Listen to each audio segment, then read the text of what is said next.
అందాల భామ తమన్నాని పోలీసులు విచారించబోతున్నారు. పుదుచ్చేరిలో జరిగిన క్రిప్టో కరెన్సీ మోసానికి సంబంధించి తమన్నా అలాగే ఇంకా కాజల్ని పోలీసులు విచారించబోతున్నట్టుగా తెలుస్తోంది.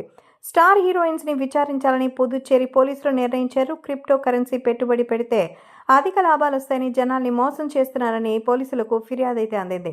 అందాల భామలుగా ఉన్నటువంటి వీళ్లు పుదుచ్చేరిలో జరిగినటువంటి మోసానికి సంబంధించి విచారించబోతున్నట్టుగా సమాచారం.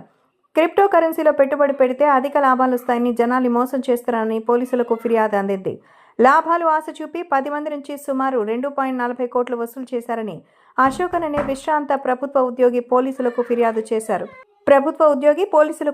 చేశారు. క్రిప్టో కరెన్సీ కంపెనీ 2022లో కోయంబత్తూర్ మెయిన్ బ్రాంచ్ ప్రారంభమైంది. ప్రారంభోత్సవ కార్యక్రమంలో స్టార్ హీరోయిన్ తమన్నా పాల్గొన్నారు.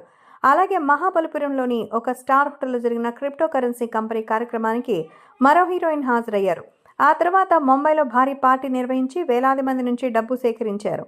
లాభాన్ని చూపిస్తూ జనాన్ని మోసం చేస్తున్నారన్న ఆరోపణలతో నేపథ్యంలోనే పోలీసులు ఇప్పటికే నితిన్ బెయిన్, అరవింద్ కుమార్లను అరెస్ట్ చేశారు. ఇక ఇప్పుడు కేసు దర్యాప్తులో భాగంగా తమన్నాని కూడా విచారించాలని పుదుచ్చేరి పోలీసులు నిర్ణయించారు. దీనిపై హీరోయిన్ తమన్నా ఎలా రెస్పాండ్ అవుతుందో మరి చూడాలి. ఎందుకంటే ఈ ఆన్లైన్ మోసాలు అనేవి ఈ మధ్య కాలంలో ఎక్కువయ్యాయి. దీని మీద ఇప్పుడు కంప్లైంట్స్ కూడా బాగా రేస్ అవుతుంది. ఈ దర్యాప్తులో తమన్నాని పోలీసులు విచారించబోతున్నట్టుగా తెలుస్తోంది. కోట్ల రూపాయల స్కామ్లో నిజంగా తమన్నాకు ప్రమేయం ఉందా, కేవలం ఒక కమర్షియల్ యాడ్లో నటించినట్టుగానే చేశారా అన్న వివరాలు తెలియాల్సి ఉంది.